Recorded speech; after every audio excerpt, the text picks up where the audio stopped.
প্রধানমন্ত্রীর সাথে ৩ বাহিনী প্রধানের বৈঠক। ঈদের আগেই ফ্যামিলি কার্ড জানালেন মন্ত্রীরা। অর্থনৈতিক পরিস্থিতি বিবেচনায় এখনই না দেওয়ার পরামর্শ সিপিডির।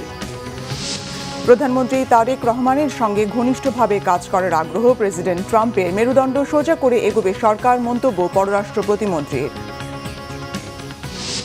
শিক্ষা নিয়ে রাজনীতি নয়, চলবে না বদলি বাণিজ্য। হুঁশিয়ারি মন্ত্রীর। দাবি আদায়ে শিক্ষকদের রাজপথে না নামার কড়া বার্তা। ফ্যাসিবাদীরা এখনো দেশে অস্থিতিশীলতার অপচেষ্টা করছে বলেছেন ডাক্তার শফিক। আওয়ামী লীগকে পুনর্বাসনের চেষ্টার বিরুদ্ধে হুঁশিয়ারি নাহিদের। রোজার প্রথম দিনে ইফতার বাজার জমজমাট। লেবু ও শসায় উত্তাপ। 10% শুল্ক ছাড়ের পরও খেজুরের দাম না কমায় প্রশ্ন।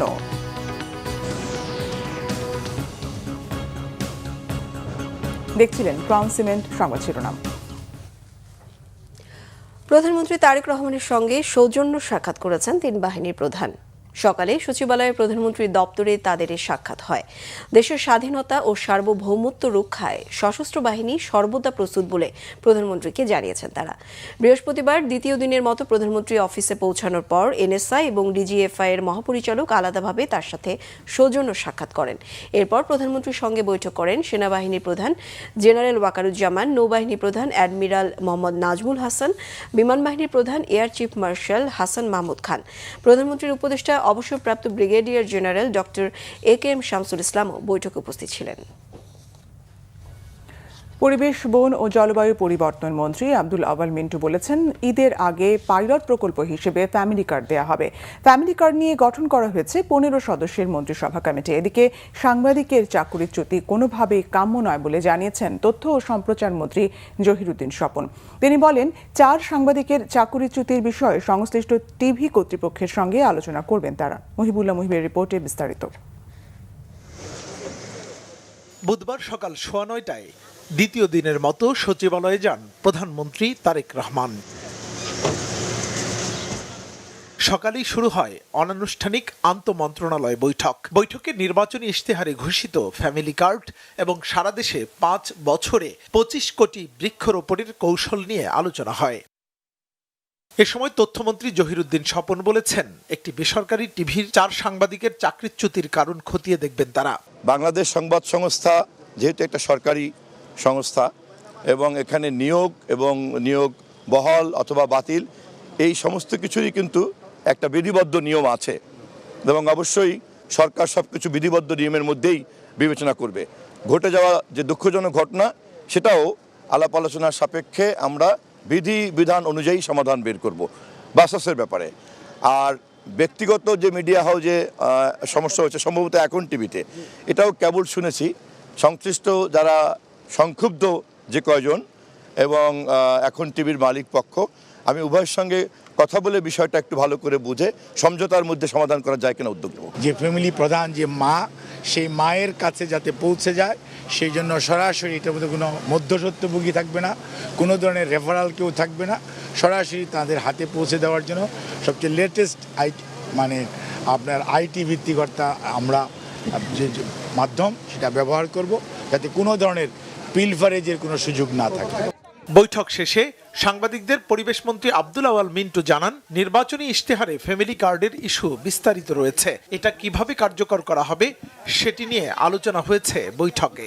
এখন তো ইউনিভার্সাল, এটাকে কোনো রেস্ট্রিকশন থাকবে না, তবে এটা একটা কমিটি করা হয়েছে, হয়তো শুরু করবে হত দরিদ্র থেকে আরম্ভ করে তারপরে দরিদ্র, তারপরে মধ্যবিত্ত, এইভাবে যাবে। না মানে এটা কি শুরু হচ্ছে এই রমজানেই? ঈদের আগেই পাইলট প্রজেক্ট হিসাবে চালু। ঈদের আগেই আমরা পাইলট বেসিসে ফ্যামিলি কার্ড বোধহয় আমরা ওপেন করা যায় এবং কতটুকু করা যায়, কত দ্রুত করা যায়, সংখ্যায় কি হবে এ নিয়ে আমরা বোধহয় 2-1 দিনের ভিতরে আমরা ফাইনাল করে বলবো। আশা করতে পারি যে ঈদের আগে কিছু, আমরা এই জন্য আজকের মিটিং। কত পরিবারকে কার্ড দেয়া হবে সেটি এখনই সুনির্দিষ্ট না জানলেও এই প্রকল্প সার্বজনীন হবে এমন উল্লেখ করেন আব্দুল আওয়াল মিন্টু। তবে মুহিবুল্লাহ মুহিব, বাংলা ভিশন, ঢাকা। সিপিডির সম্মানীয় ফেলো ডক্টর দেবপ্রিয় ভট্টাচার্যের মতে ফ্যামিলি কার্ডের ব্যবস্থা চলতি অর্থবছরে নেওয়া সঠিক হবে না, কারণ অন্তর্বর্তী সরকার ঋণ পরিস্থিতি যেভাবে পেয়েছিল তার চেয়ে নাজুক অবস্থায় রেখে গেছে। ঋণের কিস্তি পরিশোধে বিদেশি ঋণের চাপ সামনে আরও বাড়বে, যা বিএনপি সরকারের জন্য বড় চ্যালেঞ্জ তৈরি করবে। গোলাম ময়নুল হাসানের রিপোর্টে বিস্তারিত। শপথ অনুষ্ঠান শুরুর পূর্বে শপথ সম্পর্কিত কিছু বিষয়ের প্রতি পতিত আওয়ামী লীগ সরকারের পতনের মধ্য দিয়ে প্রায় 1.5 যুগ পর রাষ্ট্র ক্ষমতায় বিএনপি। তবে আওয়ামী লীগ সরকারের রেখে যাওয়া পাহাড় সমান বৈদেশিক ঋণের বোঝা, খেলাপি ঋণ, উচ্চ মূল্যস্ফীতি ও ভঙ্গুর অর্থনীতি সামাল দেওয়ার সীমাহীন চ্যালেঞ্জ অপেক্ষা করছে। এমন প্রেক্ষাপটে রাজধানীতে ব্র্যাক ইনে নাগরিক প্ল্যাটফর্ম মিডিয়া ব্রিফিং এর আয়োজন করে।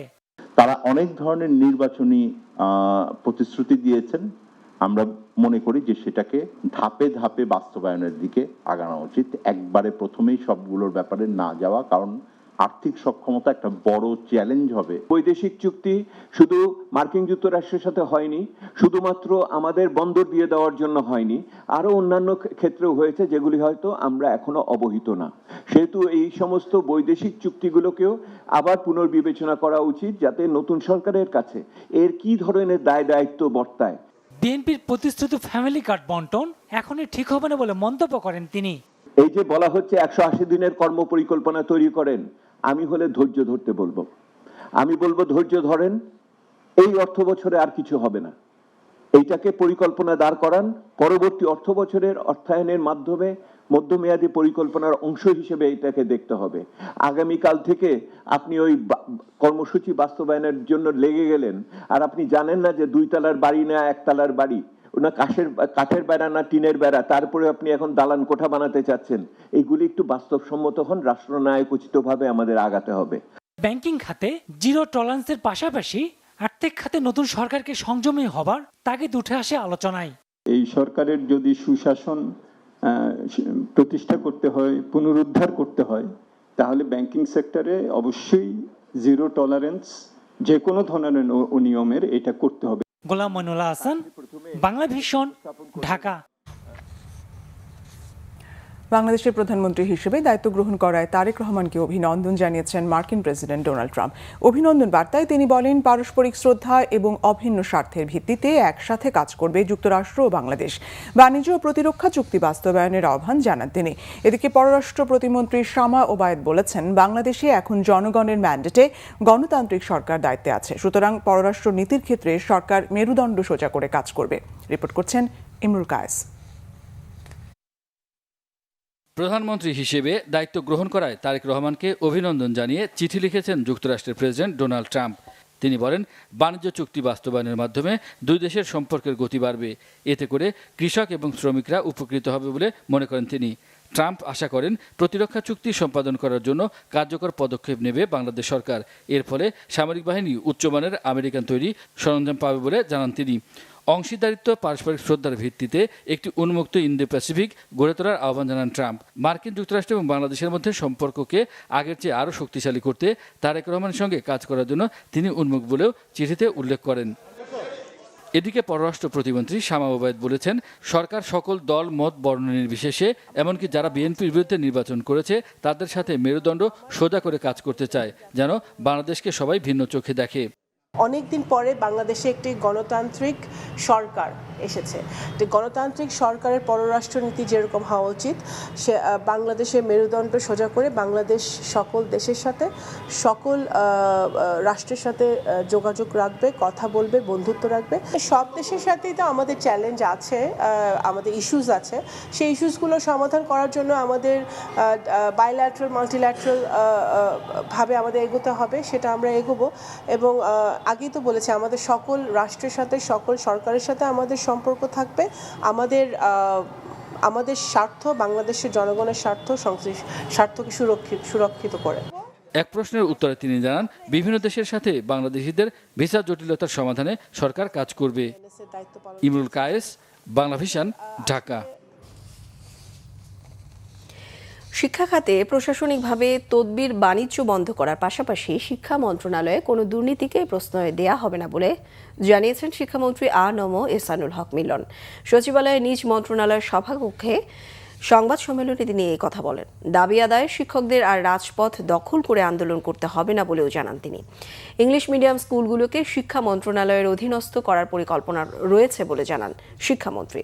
শিক্ষা খাতে বরাদ্দ বাড়িয়ে জিডিপির 5% উন্নীত করা হবে বলে সংবাদ সম্মেলনে জানিয়েছেন শিক্ষা প্রতিমন্ত্রী ববি হাজ্জাজ। বিশ্বের বিভিন্ন দেশের ভাষাকে তৃতীয় ভাষা হিসেবে শিক্ষাকে বাধ্যতামূলক করা হবে বলেও জানান শিক্ষা প্রতিমন্ত্রী।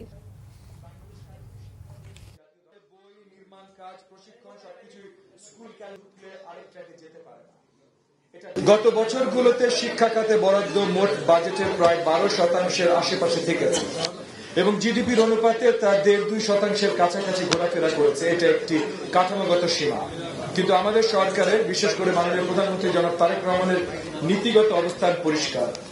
শিক্ষা খাতে বরাদ্দ জিডিপির 5% নির্বাচনী অঙ্গীকার, সার্টিফিকেট নয়, সক্ষমতা।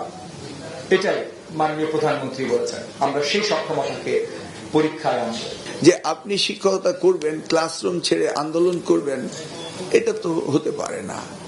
আপনাদের দাবি দেওয়া যেভাবে আসা সেভাবে আসবে, আমরা সেগুলিকে অ্যাড্রেস করব। এমন তো না আমরা অ্যাড্রেস করছি না, আমরা করব।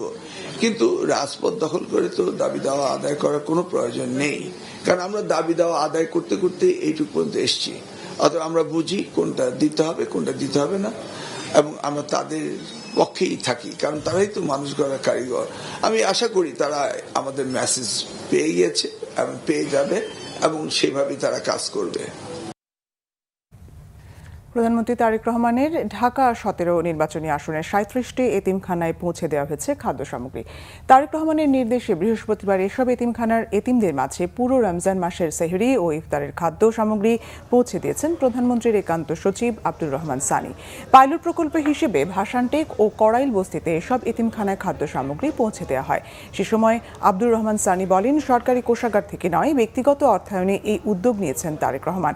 বলেন, শুধু খাদ্য সামগ্রী নয়, নিয়মিত তদারকিরও নির্দেশ দিয়েছেন প্রধানমন্ত্রী।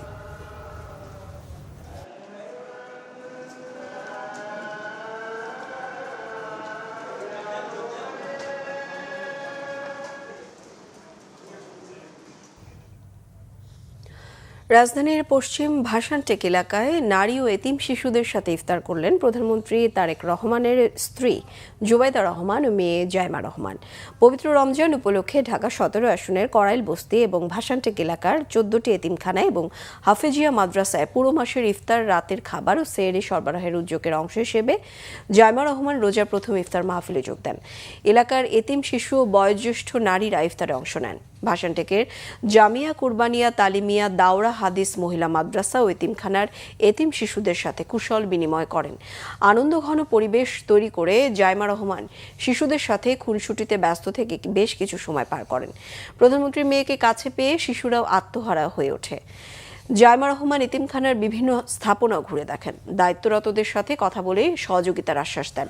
পরে ইফতার মাহফিলে অংশ নেওয়া নারীদের সঙ্গেও কথা বলেন। এতিম শিশুদের সাথে ইফতারের আগে দেশ ও জাতির কল্যাণে দোয়া করেন প্রধানমন্ত্রীর স্ত্রী জুবাইদা রহমান ও মেয়ে জাইমা রহমান।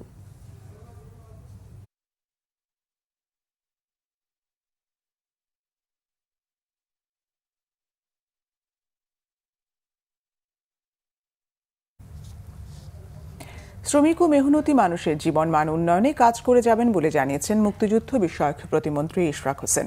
বৃহস্পতিবার সন্ধ্যায় নয়াপল্টনে বিএনপির কেন্দ্রীয় কার্যালয়ে জাতীয়তাবাদী রিকশা, ভ্যান, অটোচালক দল আয়োজিত দোয়া ও ইফতার মাহফিলে তিনি কথা জানান। আয়োজনে বিএনপির প্রতিষ্ঠাতা শহীদ রাষ্ট্রপতি জিয়াউর রহমান, 3 বারের প্রধানমন্ত্রী মরহুমা বেগম খালেদা জিয়া এবং তাদের ছোট সন্তান মরহুম আরাফাত রহমান কোকোর বিদেহী আত্মার মাগফিরাত কামনা ও বাংলাদেশ সরকারের নবনিযুক্ত প্রধানমন্ত্রী তারেক রহমানের সুস্থতা, তার পরিবারের মঙ্গল কামনায় দোয়া করা হয়। ইফতার মাহফিলে দলটির কেন্দ্রীয় নেতা সহ শ্রমিকরা উপস্থিত ছিলেন।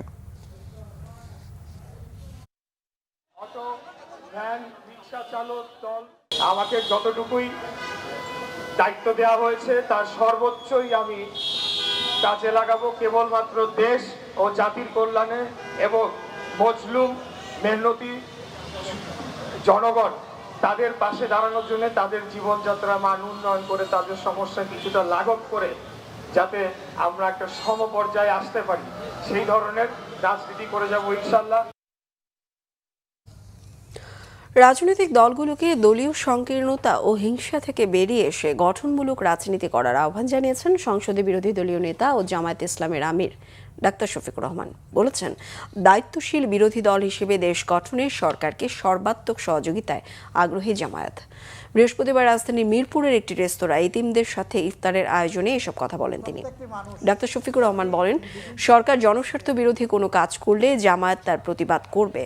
গণমাধ্যমের উপর ফ্যাসিবাদের খড়গ নেমে এসেছে দাবি করে জামায়াতের আমির আরও বলেন, কয়েকটি গণমাধ্যম থেকে সাংবাদিকদের চাকরিচ্যুত করা হয়েছে, যা গ্রহণযোগ্য নয়। এই ঘটনা স্বাধীন ও মুক্ত গণমাধ্যম নিশ্চিতের অন্তরায় বলে মনে করে জামায়াত।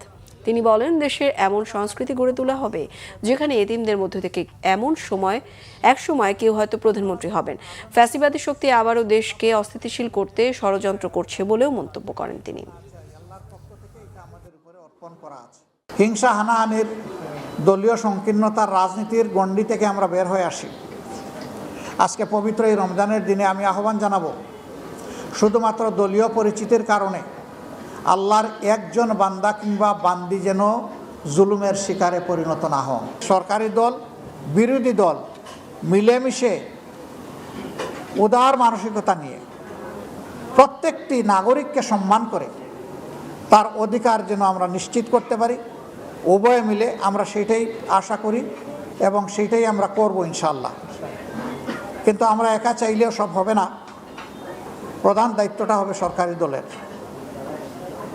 আমাদের পক্ষ থেকে আগেও বলেছি, আরেকবার আজকে এই প্রথম রমজানের দিন আমরা বললাম। নির্বাচনে আওয়ামী লীগের সাথে বিএনপির সমঝোতা হয়েছে অভিযোগ করেছেন বিরোধী দলীয় চিফ হুইপ নাহিদ ইসলাম। বৃহস্পতিবার বাংলা মোটরে এনসিপির কেন্দ্রীয় কার্যালয়ে আয়োজিত এক সংবাদ সম্মেলনে এমন অভিযোগ করেন তিনি। আওয়ামী লীগকে পুনর্বাসনের চেষ্টা করা হলে দেশ জুড়ে প্রতিহতের ডাক দেওয়া হবে বলেও এ সময় হুঁশিয়ার করে দেন নাহিদ ইসলাম। বলেন, এই সরকারের কাছে আওয়ামী কালচার দেখতে চায় না জনগণ। বিএনপির এমপিরা সংবিধান সংস্কার পরিষদের শপথ না নিয়ে গণভোটের রায় অস্বীকার করছে বলেও অভিযোগ করেন তিনি। গণভোট বাতিল হলে এই নির্বাচনও প্রশ্নবিদ্ধ হবে বলেও মন্তব্য করেন তিনি। দ্রুত সংসদ অধিবেশন শুরুর আহ্বান জানান বিরোধী দলীয় চিফ হুইপ।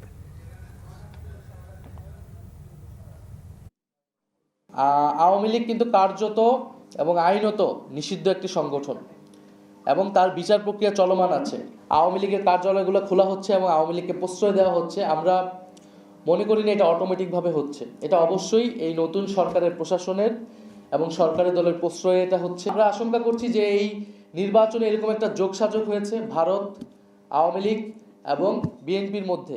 আওয়ামী লীগের জেলা কার্যালয় তারা তালা খুলেছে, সেটা কিভাবে হয়েছে আমরা তার জবাব দিতে চাই এবং অবিলম্বে সেটা প্রশাসনিকভাবে আইন শৃঙ্খলা বাহিনীর দায়িত্ব সেই কার্যালয় বন্ধ করা। যদি তারা ব্যর্থ হয় তাহলে আমরা কিন্তু রাজনৈতিকভাবে প্রতিরোধের ডাক দেব সারা বাংলাদেশে। রমজানের প্রথম দিনেই জমজমাট রাজধানীর ইফতার বাজার। পুরান ঢাকার ঐতিহ্যবাহী চকবাজার ইফতার সামগ্রীর দোকানগুলোতে ছিল উপচে পড়া ভিড়। বড় বাপের পোলায় খায়, শাহী কাবাব, সুতি কাবাব, পোলাও গোস্ত, হালিম, জিলাপি, শরবত, মাঠা সহ হরেক রকম ইফতারের পসরা বসেছে চকবাজারে। দাম একটু বেশি হলেও ঐতিহ্যবাহী ও সুস্বাদু ইফতার কিনতে পেরে খুশি নগরবাসী। চকবাজার ঘুরে এসে আলমাসুম সবুজের ক্যামেরায় আরও জানাচ্ছেন সৈকত সাদিক।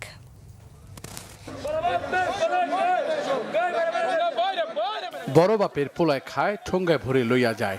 গুস্ত সহ রকমারি খাবার ও মশলার সংমিশ্রণে তৈরি মুড়ি। ঐতিহ্যবাহী এই খাবার ইফতার হিসেবে পুরান ঢাকাবাসীর কাছে বেশ চাহিদা। গেল কবছর ধরে ভাইরাল দুনিয়ায় বড় বাপের পোলায় খায় ইফতারের নাম মুখে মুখে। তিনপুরে বিক্রি করা হয়, এটার আবার ঘি খা, বারে মশলা, বড় বাপের পোলায় খায়, ঠোঙ্গা বেনে যায়। এটা 12 আইটেম, 12 মশলা, বড় বাপের পোলা খায়। বড় বাপের পোলা খায়, এটা একটু ঐতিহ্য। আর আপনার এখানে পুরান ঢাকার যেগুলো পাওয়া যায় সেগুলোর টেস্টগুলো একটু ডিফারেন্ট টাইপের হয়, নিউটনে এগুলো পাওয়া যায় না। চকবাজারের সুতি কাবাব, শাহী কাবাব, আস্ত কোয়েল, মুরগি সহ রকমারি খাবারের দোকানগুলোতে মানুষের উপচে পড়া ভিড়। দাম একটু বেশি, তারপরেও খেতে সুস্বাদু ও ঐতিহ্যের ছোঁয়া। সব মিলিয়ে রোজাদারদের কাছে এসব খাবারের চাহিদাও অনেক।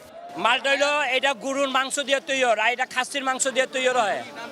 এটা সুতি কাবাব, খাসির রোস্ট, আরো বিভিন্ন ধরনের রোস্ট কাবাব আইটেম এগুলো আছে। পুরান ঢাকার ইফতারে আসলে এটা ঐতিহ্যবাহী ইফতার বাজার। আমরা আসছি সেই ঐতিহ্যের একটা অংশ হতে।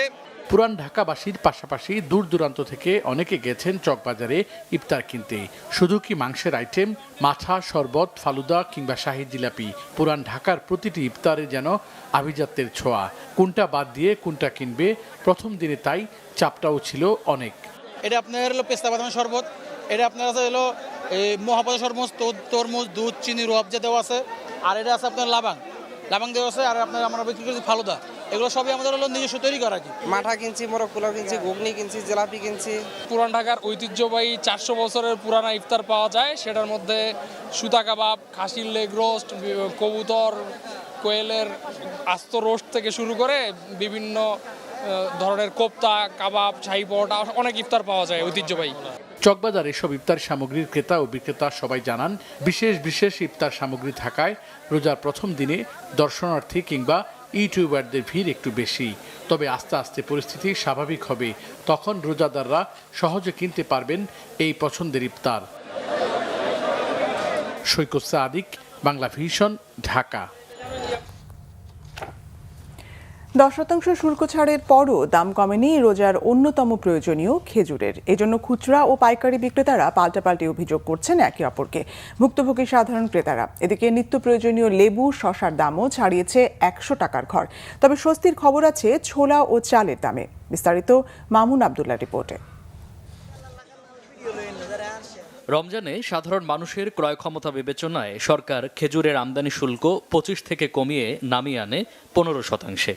আশা ছিল তাতে দাম বাড়বে না ইফতারের অন্যতম অনুষঙ্গ এই খেজুরের। তবে বাজারের চিত্র ভিন্ন। দেখা গেছে গত বছরের তুলনায় এবারও কেজিতে 150 থেকে 200 টাকা বেড়েছে বেশিরভাগ খেজুরের দাম। এজন্য খুচরা বিক্রেতারা দুষছেন পাইকার ও সিন্ডিকেটকে।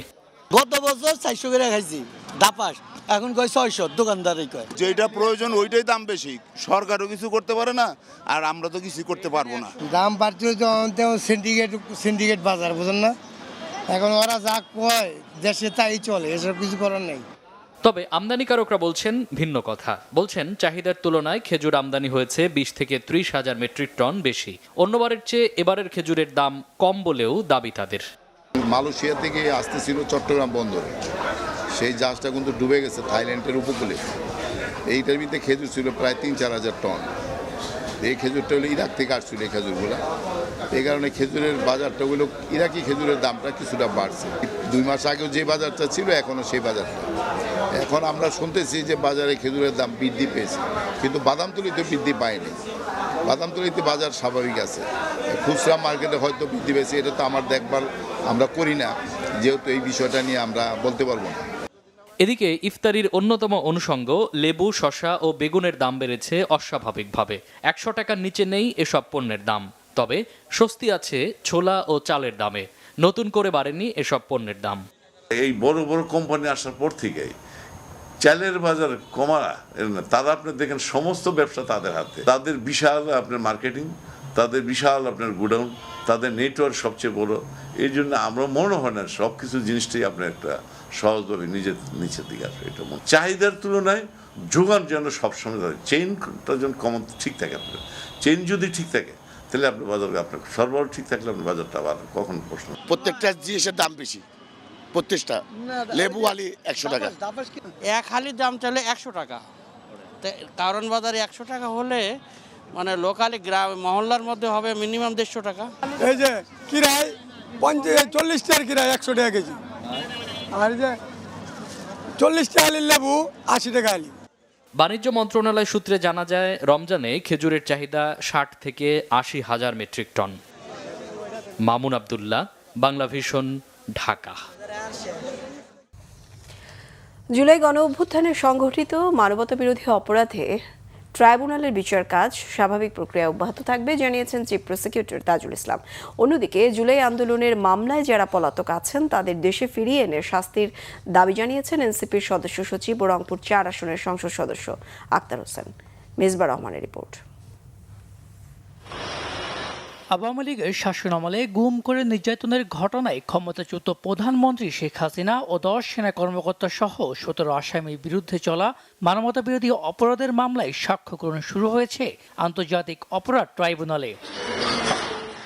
এদিকে জুলাই গণ অভ্যুত্থানের সংগঠিত মানবতাবিরোধী অপরাধে রাশেদ খান মেনন ও অ্যাডভোকেট কামরুল ইসলামের বিরুদ্ধে আনুষ্ঠানিক অভিযোগ গঠনের শুনানির পরবর্তী তারিখ 2 মার্চ নির্ধারণ করেছে ট্রাইব্যুনাল। সরকার পরিবর্তন হলেও আদালতের বিচার কাজের কোনো বাধা আসবে না বলে মনে করেন চিফ প্রসিকিউটর তাজুল ইসলাম। সরকারের পক্ষ থেকে আনুষ্ঠানিক মেসেজ না আসলেও অনানুষ্ঠানিকভাবে আমাদেরকে বলা হয়েছে আইন তার নিজস্ব গতিতে চলবে এবং বিশেষ করে আপনারা গতকালকে হয়তো দেখেছেন মাননীয় আইনমন্ত্রী তিনি বলেছেন যে আন্তর্জাতিক অপরাধ ট্রাইব্যুনালের যে কার্যক্রম সেটা স্বাভাবিক গতিতেই চলমান থাকবে। সুতরাং আমরা আশা করছি দেশবাসীর মতো আমাদেরও তো প্রত্যাশা যে যেখানে বিচারের জায়গা বিচারের মতো চলমান থাকবে। সরকার আমাদেরকে সুনির্দিষ্টভাবে কিছু না বললেও আমাদেরকে ইঙ্গিত দিয়েছেন চলমান রাখার ব্যাপারে। যতক্ষণ পর্যন্ত আমরা দায়িত্বে আছি আমরা স্বাভাবিক গতিতেই সমস্ত কর্মকাণ্ড চলমান রাখব। এদিন ট্রাইব্যুনালে বিচার কাজ দেখতে আসেন এনসিপির সদস্য সচিব ও রংপুর 4 আসনের সংসদ সদস্য আক্তার হোসেন। সাংবাদিকদের সাথে কথা বলেন তিনি। শেখ হাসিনা সহ যারা ফাঁসির আসামি আছে, যারা দণ্ডপ্রাপ্ত আসামি আছে, তারা বিদেশের যেখানেই থাকুক না কেন তাদেরকে দেশে ফিরিয়ে নিয়ে এসে তাদেরকে শাস্তি কার্যকর করতে হবে। তাদের বিচারের কার্যক্রম শেষ হয়েছে। এখন শেখ হাসিনা সহ অন্যান্য যারা পলাতক আসামি রয়েছে, দণ্ডপ্রাপ্ত আসামি, ফাঁসির দণ্ডপ্রাপ্ত আসামি, তাদেরকে দেশে ফিরিয়ে নিয়ে এসে তাদেরকে বিচারের মুখোমুখি করতে হবে এবং এই দায়িত্ব এই নির্বাচিত সরকারের উপরে সবথেকে প্রধানতম দায়িত্ব বলে আমরা মনে করি।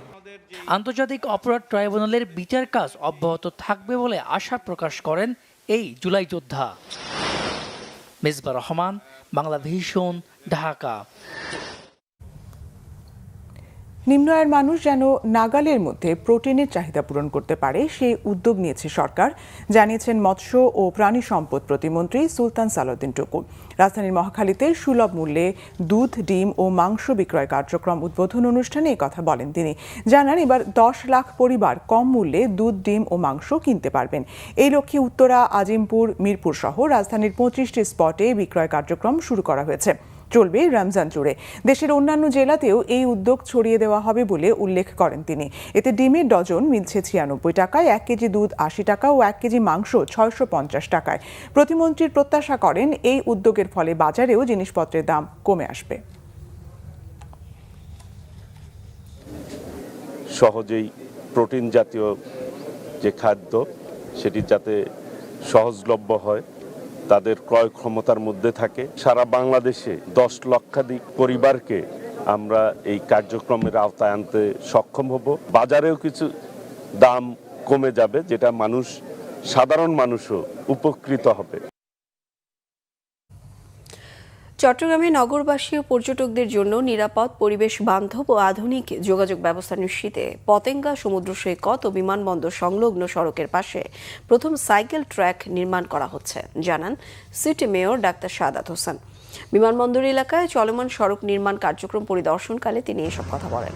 রাস্তার মাঝখানে কার্বস্টোন দিয়ে মিড আইল্যান্ড, রাস্তার দুপাশে চলাচলের জন্য দৃষ্টিনন্দন ফুটপাত এবং রাস্তার একপাশে ল্যান্ডস্কেপিং ওয়াক ওয়ে সহ সাইকেল ট্র্যাকটি নির্মাণ করা হচ্ছে, জানিয়েছেন মেয়র। বলেন, চট্টগ্রামকে বাণিজ্যিক রাজধানী হিসেবে গড়ে তোলার যে পরিকল্পনা বিএনপি সরকারের রয়েছে তা বাস্তবায়িত হলে এই নগরীতে ব্যাপক শিল্পায়ন ঘটবে। দেশি বিদেশি বিনিয়োগকারীদের জন্য উন্নত অবকাঠামো এবং আন্তর্জাতিক মানের যোগাযোগ ব্যবস্থা নিশ্চিত করা হবে।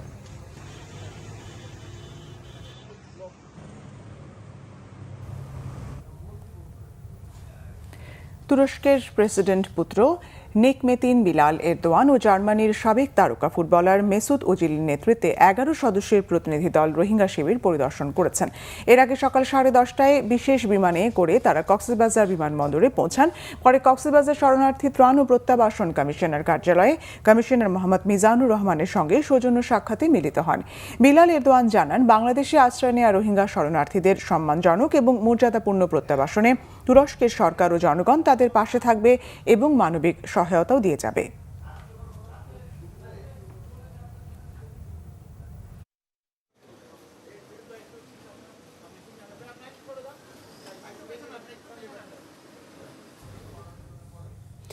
পবিত্র মাহে রমজান উপলক্ষে মাসব্যাপী ইফতার ও সেহরির আয়োজন করেছে বিদ্যানন্দ ফাউন্ডেশন। চট্টগ্রাম সিটি কর্পোরেশনের সহযোগিতায় নগরের বিপ্লব উদ্যানে এর উদ্বোধন করেন city mayor doctor Shahadat Hossain. তিনি বলেন, এই উদ্যোগ সমাজে ধনী গরিবের ভেদাভেদ কমাতে ভূমিকা রাখবে। ভবিষ্যতে এ ধরনের উদ্যোগে পাশে থাকার কথা জানান। ফাউন্ডেশনের বোর্ড মেম্বার জামাল উদ্দিন বলেন, ইফতারে যাতে রোজা ভাঙার পাশাপাশি সামাজিক বৈষম্য ভাঙতে পারে সেই উদ্দেশ্যে এমন উদ্যোগ। ঢাকা, চট্টগ্রাম, রাজশাহী, কুড়িগ্রামেও আয়োজন করা হচ্ছে বলেও জানান তিনি।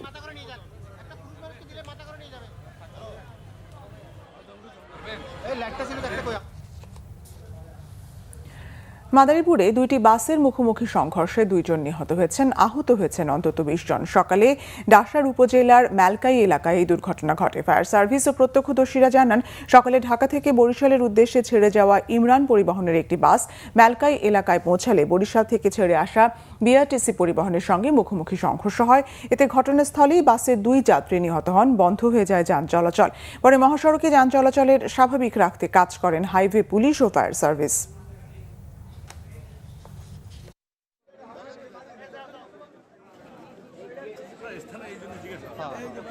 শেষ করব সংবাদ। শেষ করার আগে কাউন্সিলের সংবাদ শিরোনামগুলো জানাবো আরেকবার। প্রধানমন্ত্রীর সাথে 3 বাহিনীর প্রধানের বৈঠক, ঈদের আগেই ফ্যামিলি কার জানালেন মন্ত্রীরা। অর্থনৈতিক পরিস্থিতি বিবেচনা এখনই না দেওয়ার পরামর্শ সিপিডির। প্রধানমন্ত্রী তারেক রহমানের সাথে ঘনিষ্ঠভাবে কাজ করার আগ্রহ প্রেসিডেন্ট ট্রাম্পের। মেরুদণ্ড সোজা করে এগোবে সরকার, মন্তব্য পররাষ্ট্র প্রতিমন্ত্রীর। শিক্ষা নিয়ে রাজনীতি নয়, চলবে না বদলি বাণিজ্য, হুঁশিয়ারি মন্ত্রীর। দাবি আদায়ে শিক্ষকদের রাজপথে না নামার কড়া বার্তা। ফ্যাসিবাদীরা এখনো দেশে অস্থিতিশীলতার অপচেষ্টা করছে বলেছেন ডাক্তার শফিক। আওয়ামী লীগকে পুনর্বাসনের চেষ্টার বিরুদ্ধে হুঁশিয়ারি নাহিদের। রোজার প্রথম দিনে ইফতার বাজার জমজমাট, লেবু ও শসায় উত্তাপ। 10% শুল্ক ছাড়ের পরও খেজুরের দাম না কমায় প্রশ্ন। এই ছিল এখনকার মতো। পরের সংবাদ রাত 1টায় দেখার আমন্ত্রণ রইল। এতক্ষণ সঙ্গে থাকায় ধন্যবাদ। শুভরাত্রি।